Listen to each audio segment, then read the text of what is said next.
Thank you guys so much for joining us. Hopefully, you are truly interested in learning about some strategies to help you prepare for finals, and you're not just trying to get in the last of your UNV assignments. But even if that's the case, we're still glad that you joined us.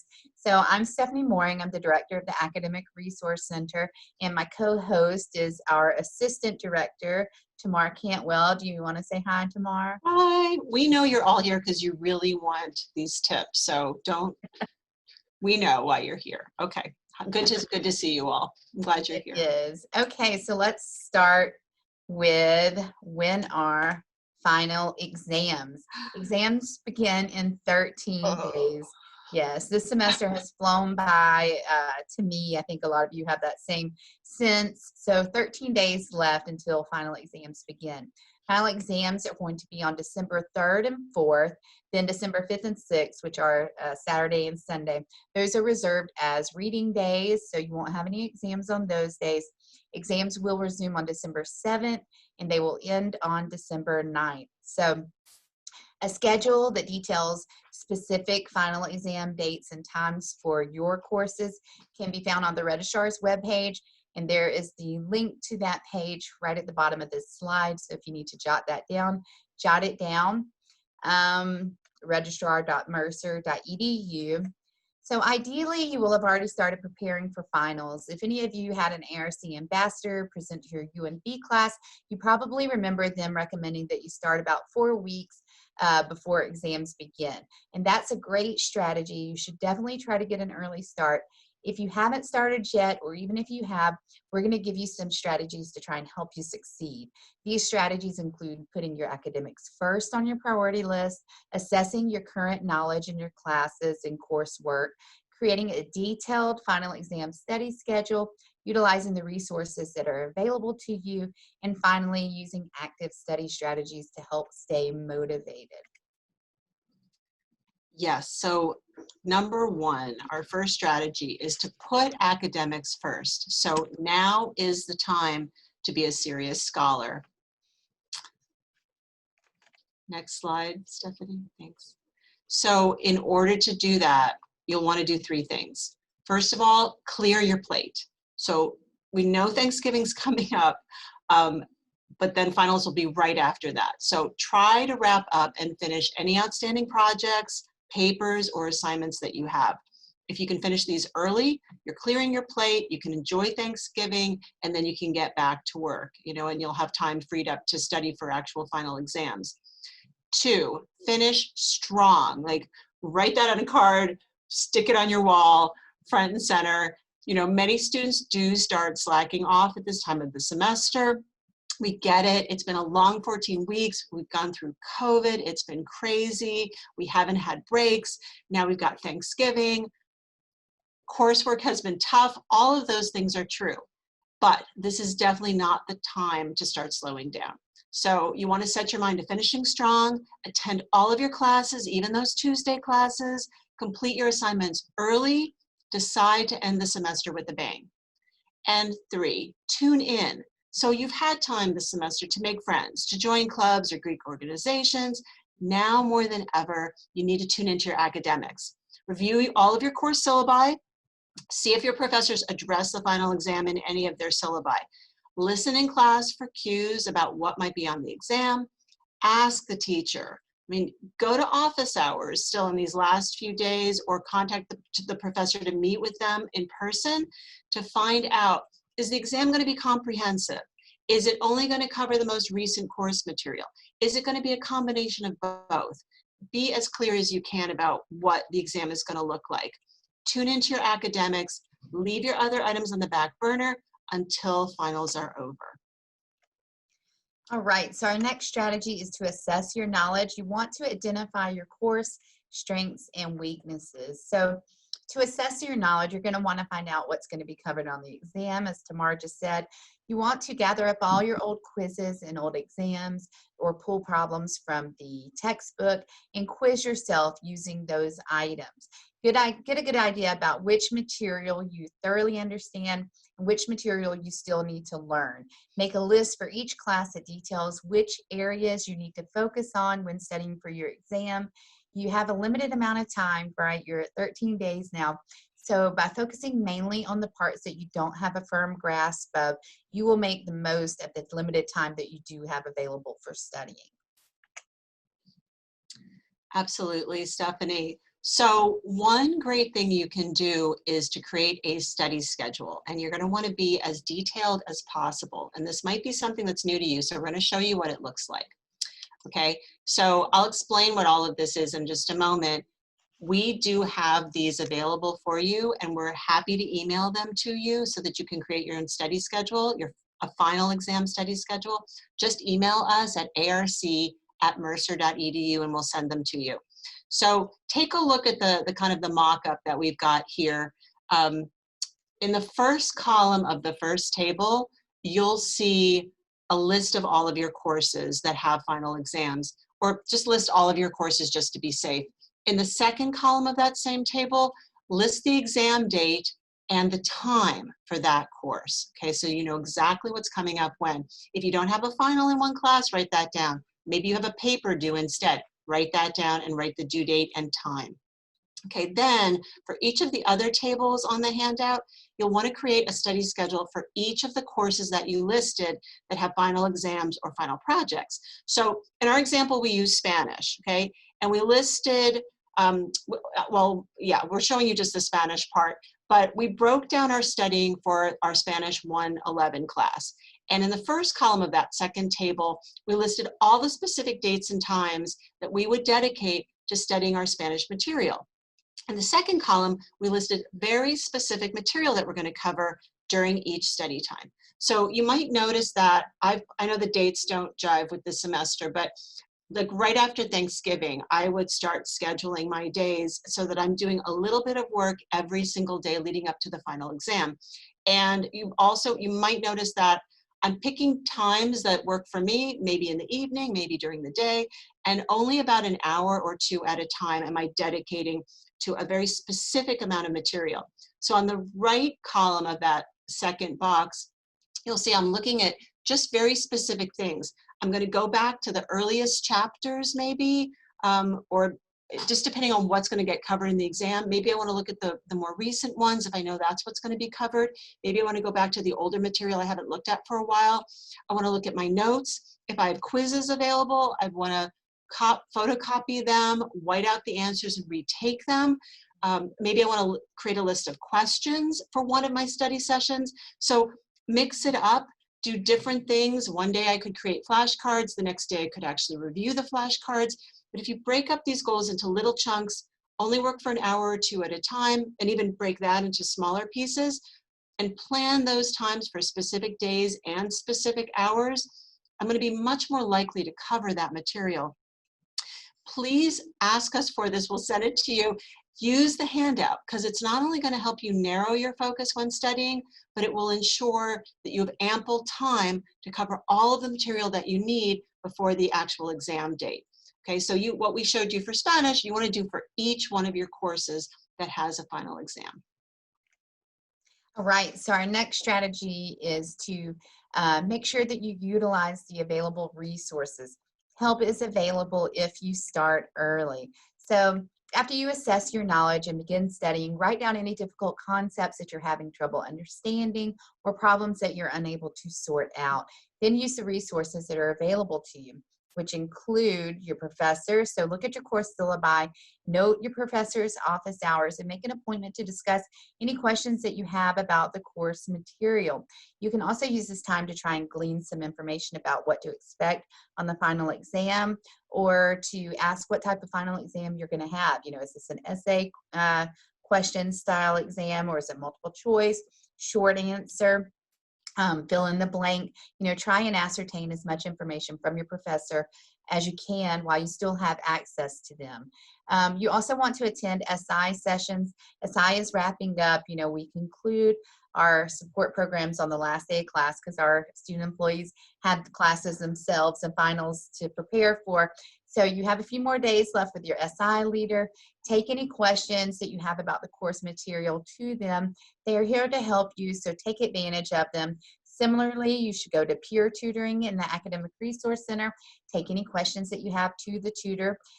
note that, like I said, these things will end on the last day of class, so you only have 2 more days of tutoring remaining, and then you won't have access to these resources anymore. So do start now and take advantage of those resources. Finally, work off any test anxiety or stress that you might be carrying around by taking a walk or doing an online yoga class, you know, whatever's COVID safe.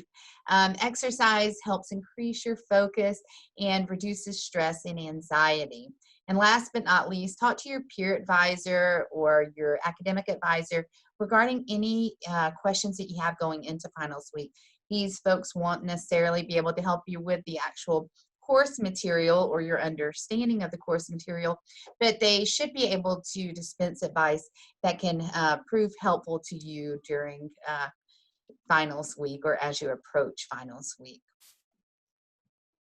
Okay, so strategy number 5. You want to use active study techniques to ensure that you're studying smarter, not necessarily harder, okay?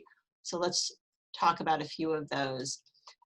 One really good active studying strategy is to write and recite. This helps move information into your long-term memory. So by writing, I mean going to the textbook, going to your notes, going to the PowerPoint presentations that your professor gave you, maybe rewatching recorded sessions if the professor recorded the courses, and writing down key ideas, key concepts, explaining them, so that just the process of reviewing all of that material and writing down the main ideas again will be a very helpful review. The reciting part, teach a concept. Put a stuffed animal or plant in a chair if you don't have someone to teach it to, and talk to them. Teach the plant all about, you know, the chemistry formula or how to solve a mathematical problem, or the part of the Bible that you studied, and, you know, the events that you need to remember. If you can teach it, it's in your long-term memory and you're going to be able to retrieve it on a test. So that reciting, that teaching, that speaking out loud is one of the best ways to review material actively. The second way we're suggesting is to test yourself. So besides, or I'd say except for teaching, which I think is number one, testing yourself is a fabulous method to make sure that you really understand the information. So again, go back to your textbooks. If your professor assigned the textbook, they expect you to know the material in it. Go back to your notes. Combine the two, create study sheets, create questions, quiz yourself, create flashcards with a question on one side and an answer on the back, shuffle them, quiz yourself. The more that you can test yourself, the more you're recreating the environment that you're going to be in when you're in the actual final exam. And finally, create study sheets. So kind of those combine, go back to sort of the right method at the beginning, but, you know, take your textbook material, take your notes, information off of videos, information off of PowerPoints, and create these study sheets. The act of doing that serves as a great material, a great review of your material. Okay, and then let's talk a little bit more about test anxiety. So a little bit of anxiety is normal and fine. It just means that you want to do well on the test. But certainly we don't want to allow brain blocking anxiety to shut us down during an exam. So we want to offer you a few tips to help you get rid of that big test anxiety. So I'm going to let the video go. It's normal to feel a bit of anxiety about performing well on an exam. A bit of anxiety is not bad and can even help to boost your performance. However, when anxiety levels interfere with test performance, you'll want to do something about it. One of the best ways to combat test anxiety is to make sure that you have properly studied. This means, in particular, that you've done a lot of self-testing to ensure that you have information in your long-term memory stores and that you're able to retrieve that information. We also strongly recommend that when you self-test, that you do so under conditions mimicking an actual exam. For example, you might time your self-tests and maybe even do it in the classroom. In this way, you normalize taking tests. If proper preparation isn't enough, you might look at each component of anxiety and manage one or more of these components. Anxiety has 4 different components: cognitive, emotional, physical, and behavioral. And you can reduce anxiety with various techniques to address each component.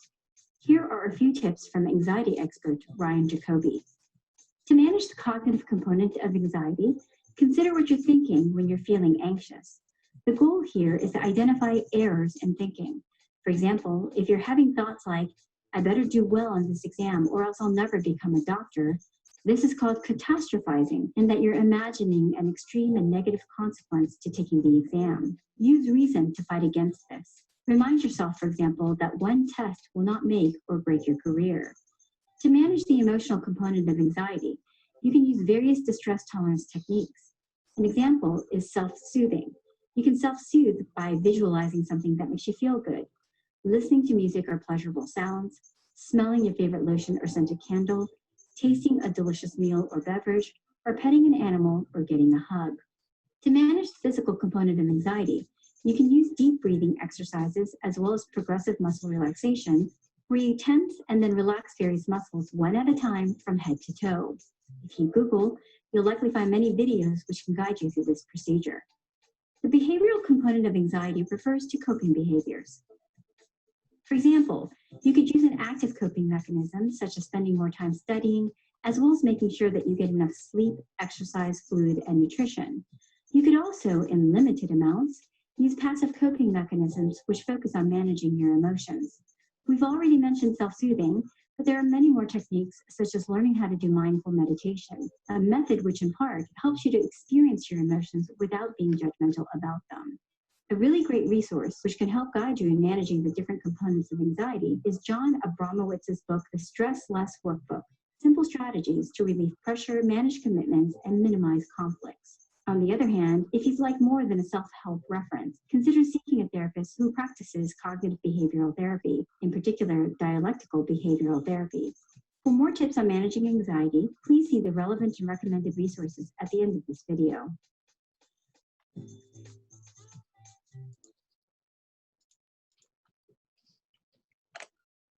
Okay, so a next tip that we have for you is to try studying with a group. Johnson & Johnson assert that when done correctly, and that's the key phrase here, studying in a group can be 2.5 times more effective than studying alone. Correct group studying means that all group members have prepared, everybody's bringing something to the table, an agenda has been set, and the ultimate goal of learning is kept in mind during the session. So to be an effective study group, you got to surround yourself with like-minded people. It's a great time to have each person come up with a component. You know, you do 5 questions, I'm going to do 5 questions, Susie's going to do 5 questions. We'll put them together and boom, we have a practice test.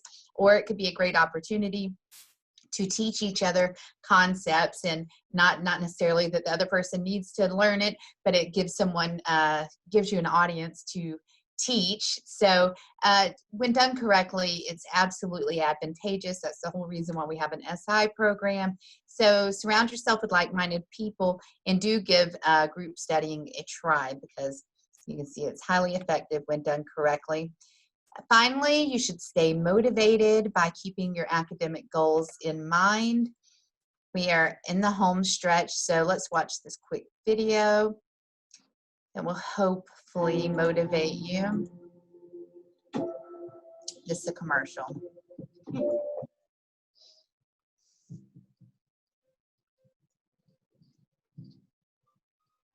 Do you know what makes someone successful? Do you?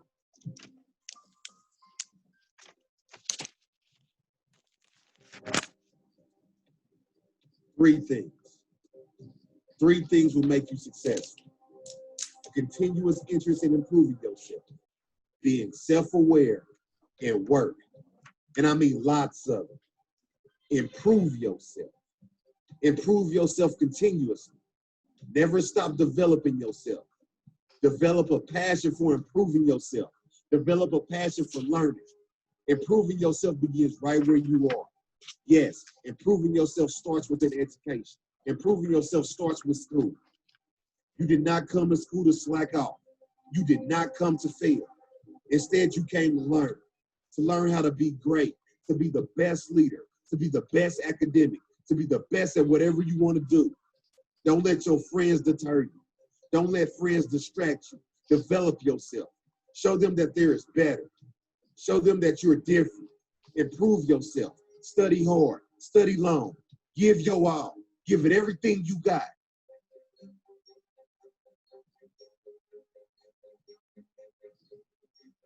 Successful people don't get to where they are by following their friends or pleasing them. Instead, they lead. They lead and committed themselves to self-development. They exercise their mind.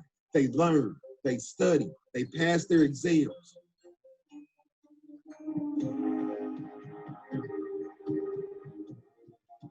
Nobody will do it for you.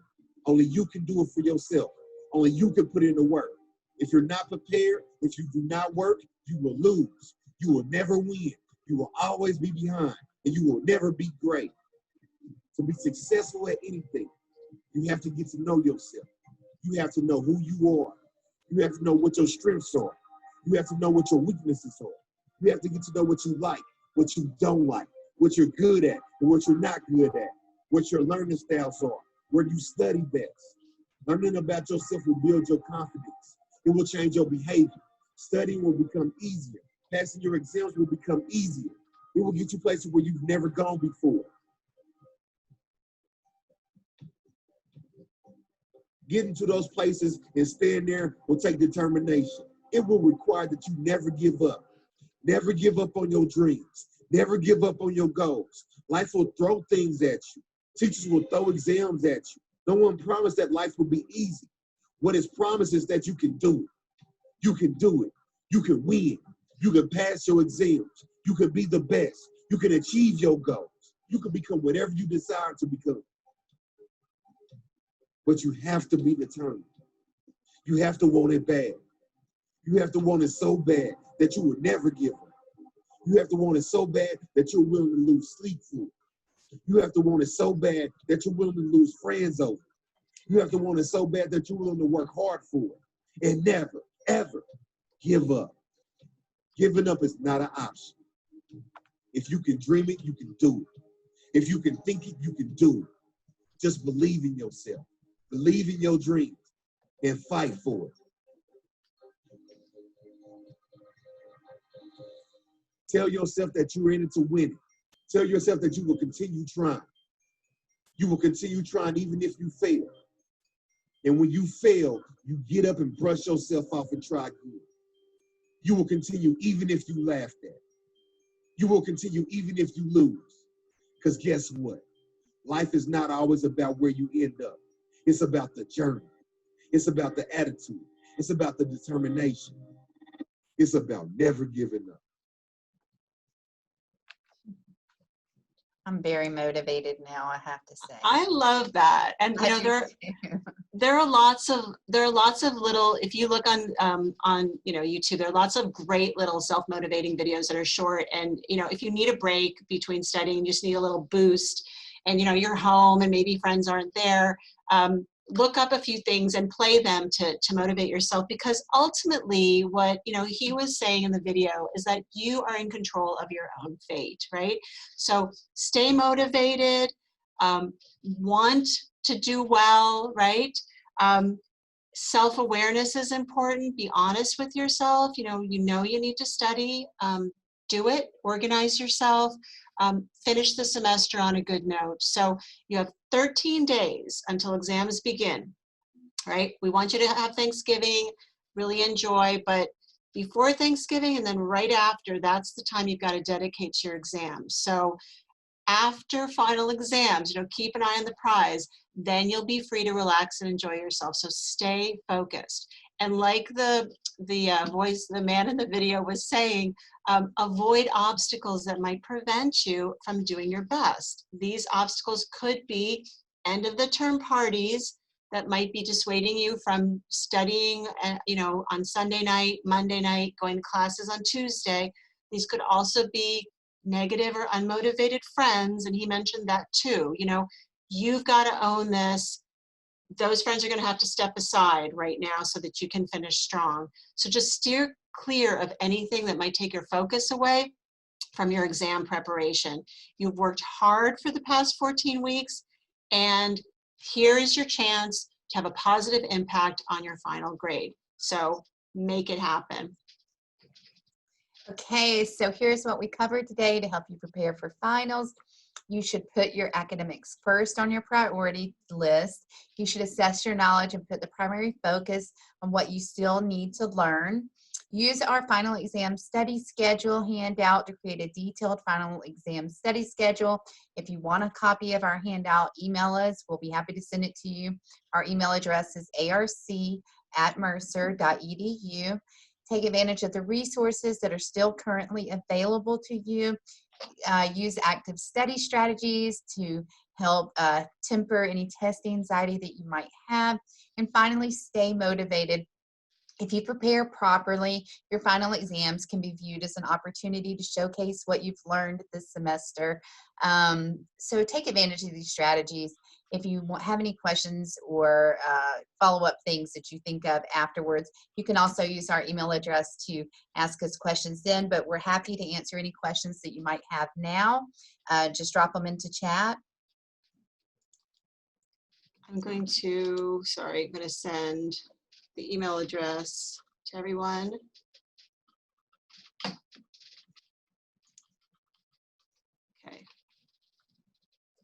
Sorry, I sent it to my student privately. I meant to send it to everybody. So now I sent it to everybody. So email, I already see somebody emailed me, and as soon as this is over, I'll send you a final exam schedule. So please, just takes a couple seconds. Email us. I'll send you a final exam schedule.